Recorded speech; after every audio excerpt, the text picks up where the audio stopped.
Next is home health. So what I didn't really understand between hospice and home health, I literally thought they were the same in the beginning. Completely not. Okay. Hospice is more end of life care, keeping them comfortable, right? Home health is pretty much services that an individual need if they have an injury. Okay. So the two major things that home health does is they provide OT or occupational therapy and PT, which is physical therapy. And another thing I learned the hard way, I'm just sharing literally the truth because I honestly didn't know any of this stuff when we first started in this. There would be a knock on the door and it'd be a nurse from home health. And she'd be like, I'm the OT. I'm here to see, Carol.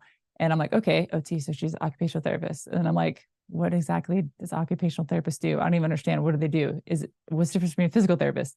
So I wrote those two things down on here. I want to be sure that you knew the difference between occupational therapy or OT and physical therapy or PT.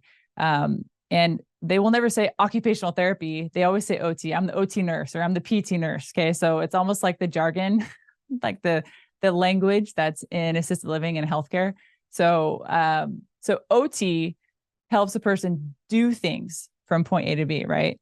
Whereas physical therapy helps a person get from point A to point B. So occupational therapy, an example is it's usually with ADLs, right? Activities of daily living. So if someone fell or maybe had a stroke, OT will come in and help, kind of retrain them and help them how to get dressed, how to brush their teeth, how to eat. Sometimes like if, when you have a stroke, you can lose that side of the brain where like you remember how to like put a fork to your mouth. And so occupational therapy will come in and help with those things. Whereas physical therapy is pretty much in the word, right? It helps them physically move. So if somebody falls and breaks a hip, usually physical therapy after they come back from rehab will help them rehabilitate that hip. So they'll come in and they'll do walking exercises with an individual. Or if they had a knee surgery, they'll help with strengthening that knee. So they'll do different exercises to get that knee strong. So it's a completely different skill set for whatever your grandparent is dealing with in your home.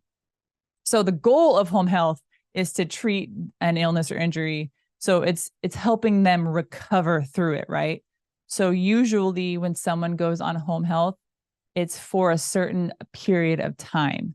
So it's only trying to rehabilitate or get them back to kind of a baseline of where they were before physically.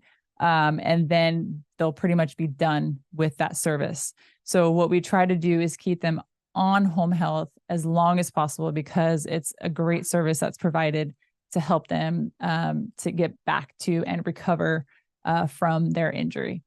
So we love to keep them on home health as long as possible, but in order to be on home health, a doctor has to have an order for that. So that's something that I learned as well. I had no idea a doctor actually had to like write an order for home health. So there has to be a reason why that individual is going on home health. You can't just have someone who you think will benefit from the service, but they don't have, an injury they just had or something like that. The doctor has to say, okay, yes, this person looks like they need to go on home health. Let's administer them. What home health do you want them to be on? And so you talk to the doctor and the family about that and get them on that service. So I'd say it usually lasts around 6 to 8 weeks has been kind of the average that someone is on home health in our home.